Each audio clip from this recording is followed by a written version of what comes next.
மெய்வெளியின் செய்திகள் ஆதரவு வழங்குவோர் Satcon Holidays.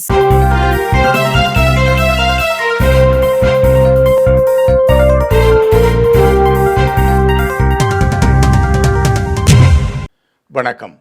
மெய்வெளியின் செய்திகள் வாசித்தளிப்பவர் சிவசம்பு பரிமேலழகர். முதலில் இலங்கை செய்திகள்.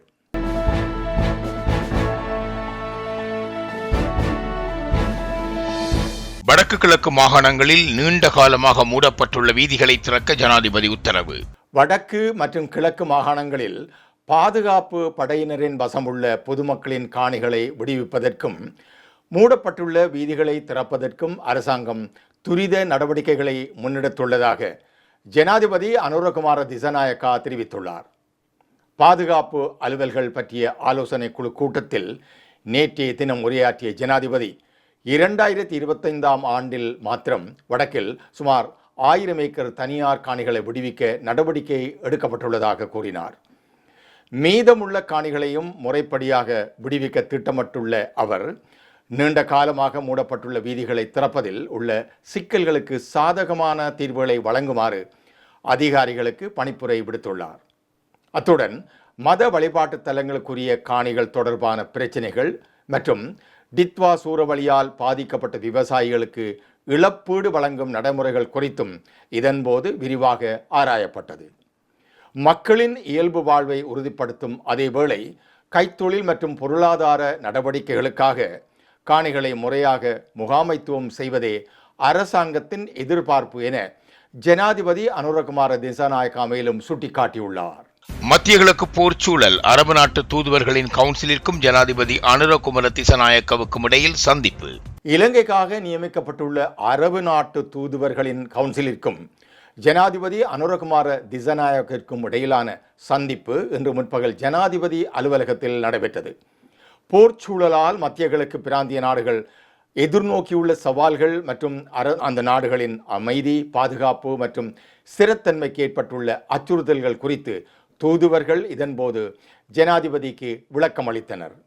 மத்திய கிழக்கு பிராந்தியத்தில் விரைவில் அமைதி ஏற்படுவது இலங்கையின் எதிர்பார்ப்பு என குறிப்பிட்ட ஜனாதிபதி போரில் சம்பந்தப்பட்ட மத்திய கிழக்கு பிராந்திய நாடுகள் மீது நடாத்தப்படும் தாக்குதல்கள் குறித்து தனது கவலையை தெரிவித்ததுடன் அத்தகைய தாக்குதல்களை ஒருபோதும் அங்கீகரிக்க முடியாது என்றும் குறிப்பிட்டார்.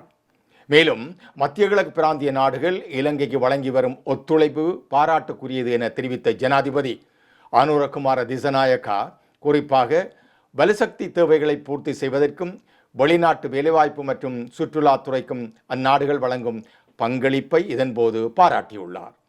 மத்திய கிழக்கு நாடுகளில் அதிக அளவிலான இலங்கை தொழிலாளர்கள் பணியாற்றி வரும் நிலையில் தற்போது நிலவும் போர்ச்சூழலுக்கு மத்தியில் அவர்களின் பாதுகாப்பை உறுதிப்படுத்துவது குறித்து விசேட கவனம் செலுத்தி செயற்படுவது தொடர்பில் ஜனாதிபதி தனது நன்றியை தெரிவித்தார்.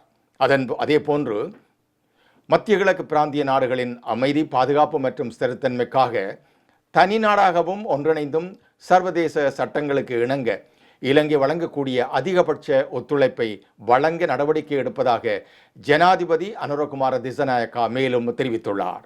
வடக்கு மாகாண வணிக கொள்கை உருவாக்கம்.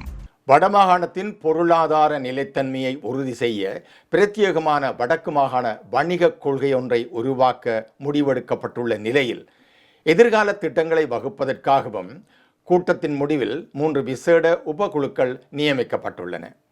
வடக்கு மாகாணத்தின் வணிக மேம்பாடு மற்றும் பொருளாதார வளர்ச்சியை துரிதப்படுத்துவதை நோக்கமாக கொண்ட விசேட ஒருங்கிணைப்பு குழு கூட்டம் வடக்கு மாகாண ஆளுநர் நாவண்ணா வேதநாயகன் தலைமையில் நேற்றைய தினம் ஆளுநர் செயலக மாநாட்டு மண்டபத்தில் நடைபெற்றது. அதன்போதே தீர்மானங்கள் எடுக்கப்பட்டுள்ளன. குறித்த கூட்டமானது வடக்கு மாகாணத்தின் பொருளாதார சுழற்சியை மேம்படுத்துவதற்காக அரச, தனியார், நிதி மற்றும் அபிவிருத்தி நிறுவனங்களுக்கிடையில் வலுவான ஒருங்கிணைப்பை ஏற்படுத்துவதே இந்த கூட்டத்தின் பிரதான நோக்கமாக காணப்பட்டது. குறிப்பாக சிறு மற்றும் நடுத்தர தொழில் முயற்சியாளர்கள் எதிர்கொள்ளும் சவால்களை இனங்கண்டு அவற்றுக்கான தீர்வுகளை பெற்றுக் கொடுப்பது குறித்தும் இக்கூட்டத்தில் விரிவாக ஆராயப்பட்டது. இக்கலந்துரையாடலின் போது மாகாணத்தின் வணிகச் சூழலை ஆரோக்கியமானதாக்குவதற்காக தடையாக உள்ள பல விடயங்கள் சுட்டிக்காட்டப்பட்டுள்ளன. மாகாணத்தின் வளங்கள் மற்றும் வணிகங்கள் தொடர்பான தரவுகள் சேகரிப்பு முறையாகவும் ஒழுங்கமைக்கப்பட்ட முறையில் இல்லை என்பதும் சுட்டிக்காட்டப்பட்டது. வங்கித்துறையினருக்கும் உள்ளூர் தொழில் முயற்சியாளர்களுக்கும் இடையில் இடைவெளி காணப்படுவதால் முயற்சியாளர்கள் நிதியுதவிகளை பெறுவதில் பெரும் சிரமங்களை எதிர்கொள்வது தொடர்பில் ஆழமாக விவாதிக்கப்பட்டது. மாகாணத்தின் பொருளாதார நிலைத்தன்மையை உறுதி செய்ய பிரத்யேகமான வடக்கு மாகாண வணிக கொள்கை ஒன்றை உருவாக்க வேண்டியதன் அவசியம் வலியுறுத்தப்பட்டது. இக்கூட்டத்தில் முன்வைக்கப்பட்ட சவால்களுக்கு நடைமுறை சாத்தியமான தீர்வுகளை பெற்றுக்கொள்வதற்காகவும் எதிர்கால திட்டங்களை வகுப்பதற்காகவும் கூட்டத்தின் முடிவில் 3 விசேட உபகுழுக்கள் நியமிக்கப்பட்டன.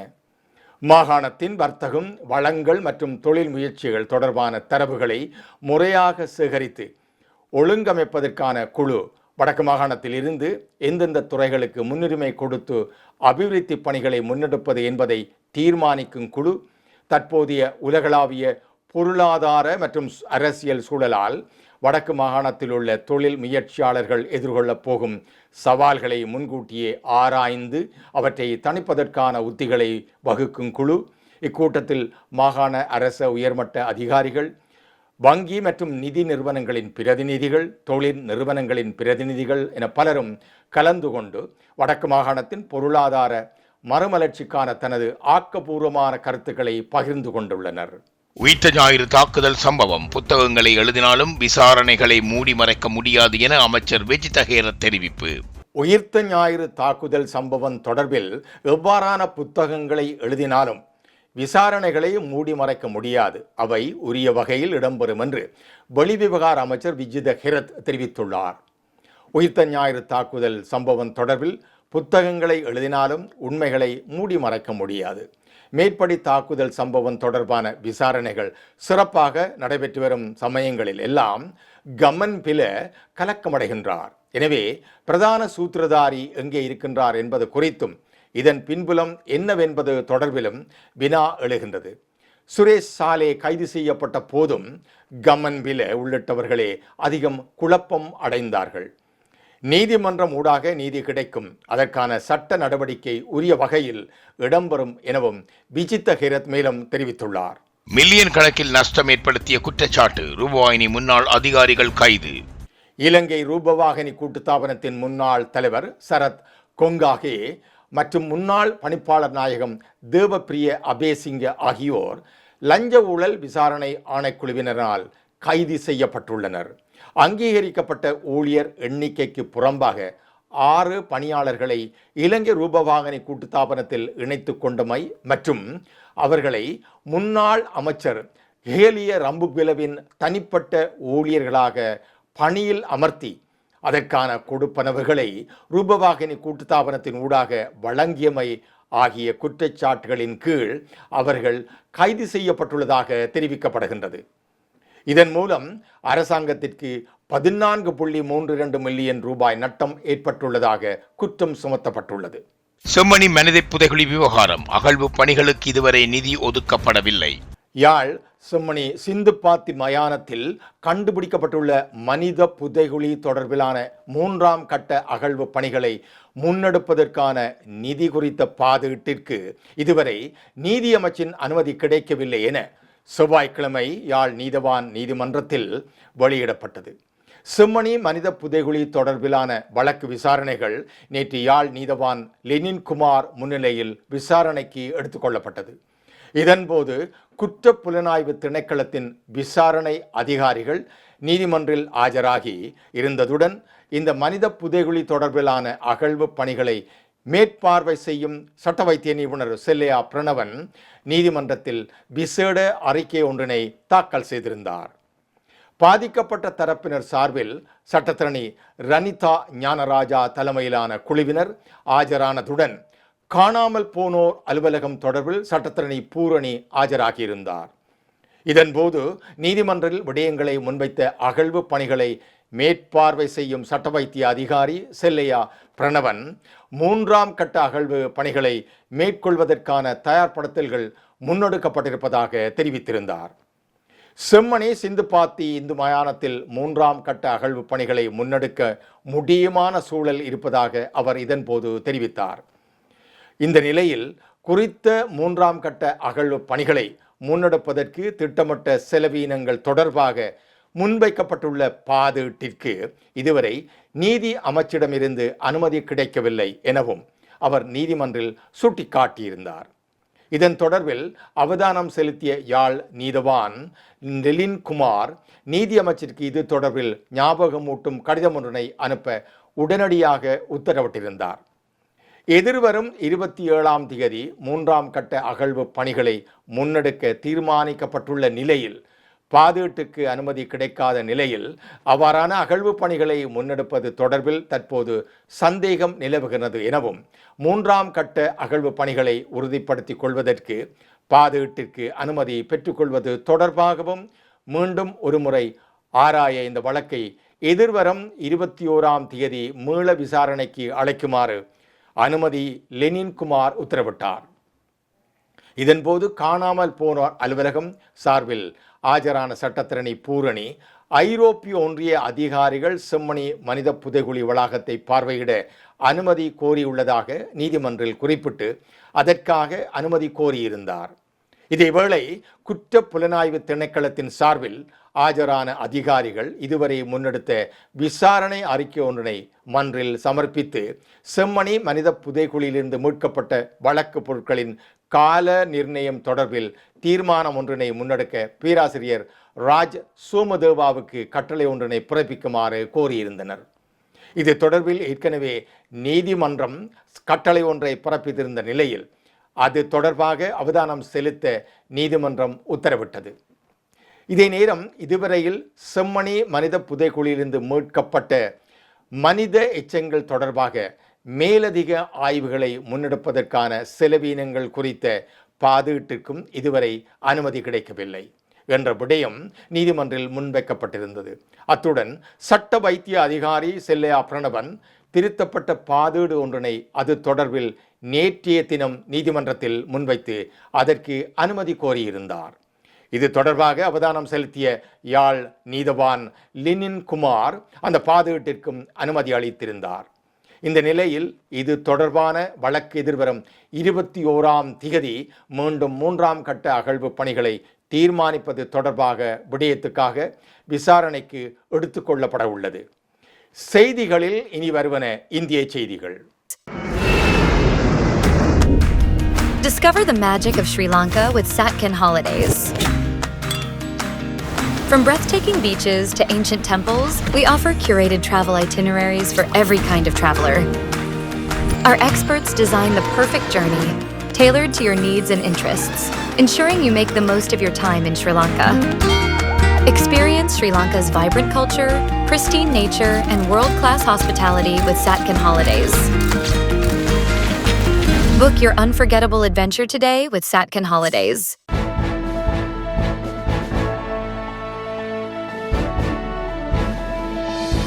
நாளை முதல் ஏப்ரல் 29ஆம் தேதி வரை கருத்து கணிப்புகளை நடத்தி வெளியிடுவதற்கு தேர்தல் ஆணையம் தடை உத்தரவு. இந்தியாவில் 5 மாநிலங்களில் நடைபெறவுள்ள தேர்தலை முன்னிட்டு நாளை காலை 7 மணி முதல் ஏப்ரல் மாதம் 29ஆம் தேதி மாலை 6:30 மணி வரை கருத்து கணிப்புகளை நடத்துவதற்கு மற்றும் வெளியிடுவதற்கு தேர்தல் ஆணையம் தடை விதித்துள்ளது. தேர்தலை முன்னிட்டு செய்தித்தாள்கள், தொலைக்காட்சிகள் மட்டுமன்றி பலரும் சமூக வலைத்தளங்களில் தேர்தல் கருத்து கணிப்புகளை வெளியிடும் நிலையில் இந்த தடை விதிக்கப்பட்டுள்ளதாக தேர்தல் ஆணையம் அறிவித்துள்ளது. இந்த விதியை மீறுபவர்களுக்கு 2 ஆண்டுகள் வரை சிறை தண்டனை அல்லது அபராதம் விதிக்கப்படலாம் என தெரிவிக்கப்பட்டுள்ளது. கேரளா, அஸ்ஸாம் மாநிலம் மற்றும் புதுச்சேரி ஆகிய மாநிலங்களில் நாளை சட்டசபை தேர்தல் நடைபெறவுள்ளது. அத்துடன் தமிழகத்தில் ஏப்ரல் மாதம் 23ஆம் தேதி வாக்குப்பதிவு நடைபெறவுள்ளது. மேலும் மேற்கு வங்கத்தில் ஏப்ரல் 23 மற்றும் 29 ஆகிய திகதிகளில் 2 கட்டங்களாக தேர்தல் நடைபெறவுள்ளமை குறிப்பிடத்தக்கது. தென்றலாக இருக்கும் தெற்கை புயலாக மாற்றாதீர்கள், ஒன்றிய அரசுக்கு ஸ்டாலின் எச்சரிக்கை. நாடாளுமன்ற தொகுதி மறுவரையறை குறித்து மத்திய பாஜக அரசு வெளிப்படையாக எந்த தகவலும் தெரிவிக்காமல் ரகசியம் காத்து வருவதாக கடுமையாக முதலமைச்சர் மு க ஸ்டாலின் விமர்சித்துள்ளார். தென்னக மக்களின் நியாயமான கேள்விகளுக்கு பிரதமர் மோடி பதிலளித்தே தீர வேண்டும் என்று வலியுறுத்தியுள்ளார். முதலமைச்சர் ஸ்டாலின் கேட்ட முக்கிய கேள்விகள் பொறுத்தவரையில் தொகுதி மறுவரையறையை எப்படி நடத்தப் போகின்றீர்கள் என்பதை வெளிப்படையாக அறிவிக்காமல் ஒன்றிய பாஜக அரசு இதுவரை ரகசியம் காப்பது ஏன்? 2001ஆம் ஆண்டு முன்னாள் பிரதமர் வாஜ்பாய் அவர்கள் 25 ஆண்டுகளுக்கு தொகுதி மறுவரையறையை ஒத்திவைப்பதைப் போல பிரதமர் மோடி செய்ய வேண்டும் என்ற தென் மாநிலங்களின் நியாயமான கோரிக்கைக்கு பிரதமர் பதில் என்ன? 5 மாநில தேர்தல்களுக்கு இடையே அவசரமாக நாடாளுமன்ற சிறப்பு கூட்டத்தொடரை கூட்டுவதற்கு என்ன அவசியம்? ஏப்ரல் 29க்கு பிறகு சிறப்பு கூட்டத்தொடரை கூட்டுங்கள் என்ற எதிர்க்கட்சிகளின் கோரிக்கையை உதாசீனப்படுத்துவதில் உள்ள மர்மம் என்ன? அனைத்து கட்சி கூட்டம் கூட்டி கலந்தாலோசிக்காமல் மிக முக்கியமான அரசியலமைப்பு திருத்தங்களை மேற்கொள்ளும் முயற்சி சர்வாதிகாரமன்றி வேறு என்ன? முதலமைச்சர் ஸ்டாலின் மேலும் கூறிய போது, இங்கு ஒரு தேர்ந்தெடுக்கப்பட்ட அரசு உள்ளது. தென்னக மாநிலங்களின் உரிமைக்கு உலை வைத்து வடக்கு வலியை வாரி வழங்கும் முயற்சியை திமுக ஒருபோதும் அனுமதிக்காது. இது இங்கு வாழும் மக்களின் எதிர்காலம். எங்களோடு பேசாமல், எங்கள் அனுமதியின்றி எந்த முடிவை எடுத்தாலும், உயிரே போனாலும் நாங்கள் அதற்கு உடன்பட மாட்டோம். தென்றலாக இருக்கும் தெற்கை புயலாக மாற்றாதீர்கள் என்று எச்சரித்த முதலமைச்சர் தென்னக மக்களின் நியாயமான கோரிக்கைகளுக்கு பிரதமர் பதிலளிக்க வேண்டும் என்று வலியுறுத்தியுள்ளார். இந்த விவகாரம் தமிழ்நாடு உள்ளிட்ட தென் மாநிலங்களில் பெரும் அரசியல் பரபரப்பை ஏற்படுத்தியுள்ளது. செய்திகளில் தொடர்பன உலகச் செய்திகள்.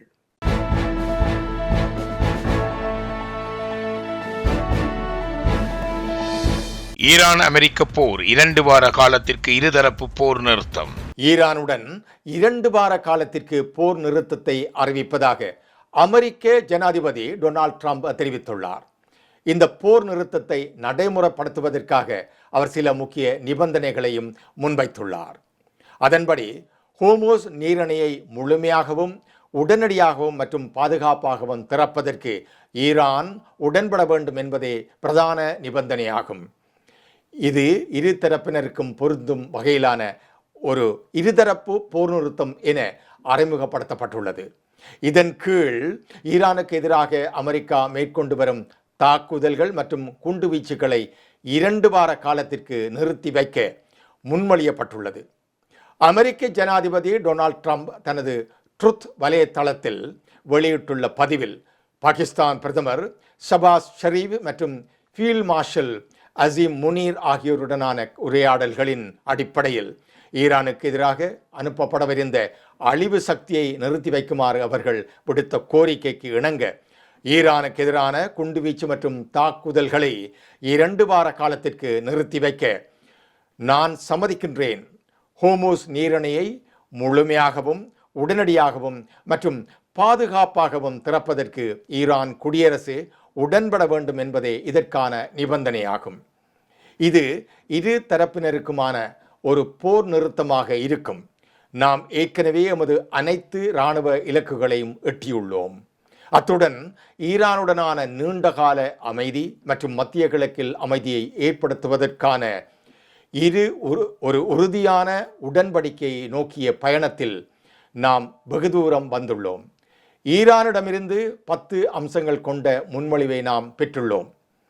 அது பேச்சுவார்த்தைகளை முன்னெடுப்பதற்கு சாத்தியமான ஒரு அடிப்படையாக இருக்கும் என நாம் நம்புகின்றோம். கடந்த காலங்களில் சர்ச்சைக்குரியதாக இருந்த பல விடயங்கள் குறித்து அமெரிக்காவிற்கும் ஈரானுக்கும் இடையே உடன்பாடு எட்டப்பட்டுள்ளது. இந்த 2 வார கால அவகாசம் அந்த உடன்படிக்கையை இறுதி செய்து பூர்த்தி செய்ய உதவும்.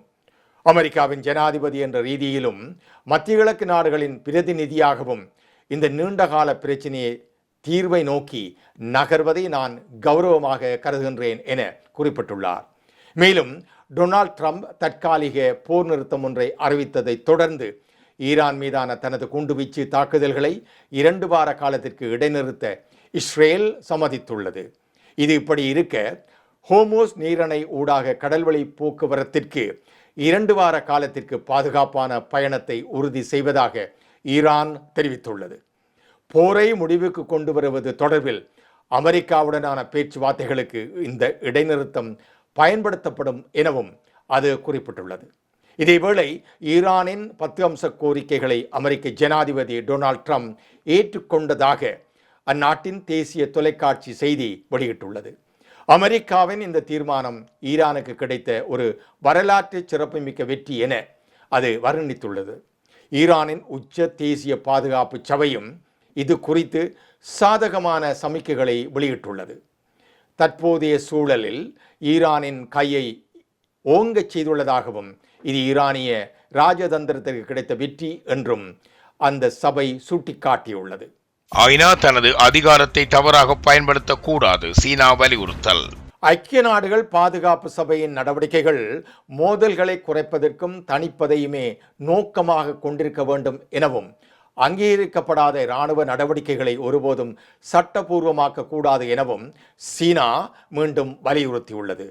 ஹோர்முஸ் நீரிணை தொடர்பான வரைவு தீர்மானம் குறித்து ஐக்கிய நாடுகள் பாதுகாப்பு சபையில் நேற்று நடைபெற்ற வாக்கெடுப்பை தொடர்ந்து கருத்து தெரிவித்த சீனாவின் நிரந்தர பிரதிநிதி பு கொங் பாதுகாப்பு சபை தனது அதிகாரத்தை தவறாக பயன்படுத்த அனுமதிக்க முடியாது என்றும் பதற்றத்தை மேலும் அதிகரித்து மோதல்கள் தீவிரமடைவதற்கு இடமளிக்கக்கூடாது என்றும் தெரிவித்தார். ஹோர்முஸ் நீரிணை தொடர்பாக சமர்ப்பிக்கப்பட்ட இந்த வரைவு தீர்மானத்திற்கு ஆதரவாக 11 வாக்குகள் அளிக்கப்பட்ட அதேவேளை பாகிஸ்தான் மற்றும் கொலம்பியா ஆகிய நாடுகள் வாக்கெடுப்பில் கலந்து கொள்ளவில்லை. எனினும் பாதுகாப்பு சபையின் நிரந்தர உறுப்பினர்களான சீனாவும் ரஷ்யாவும் தீர்மானத்திற்கு எதிராக வாக்களித்ததால் அந்த வரைவு தீர்மானம் நிறைவேற்றப்படவில்லை. இத்துடன் மெய்வழியின் செய்திகள் நிறைவு பெற்றன. தொடர்ந்தும் மெய்வழியின் மேலதிக செய்திகளை பார்வையிட www.மெய்வழி.com என்ற இணையதளத்தை பார்வையிடுங்கள். மேலும் மெய்வழி ஆப்பையும் பதிவிறக்கம் செய்து கொள்ளுங்கள். வணக்கம்.